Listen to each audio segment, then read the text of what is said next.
Aínda que se trata de zona de dominio portuario, esta superficie de aproximadamente 3.000 metros cadrados está plenamente integrada na contorna urbana de Rianxo. Por esta razón, o Executivo reclamará a súa cesión para humanizar o espazo e dotar ao núcleo de novas prazas de aparcamento. A nosa idea é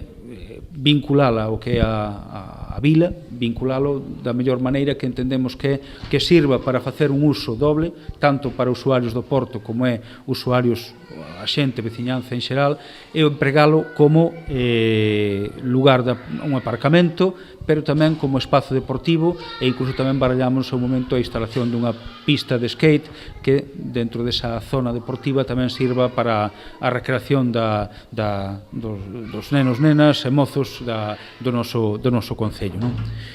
Polo momento xa se ten avanzado esta proposta nunha reunión con Portos de Galicia e a propia conselleira do Mar amosou a súa boa disposición nun recente encontro informal co alcalde rianxeiro. Nesta parcela que está a terra, está prácticamente abandonada por parte de Portos, creemos que non debería haber problema en cedela ao Concello. Xa non buscamos financiamento,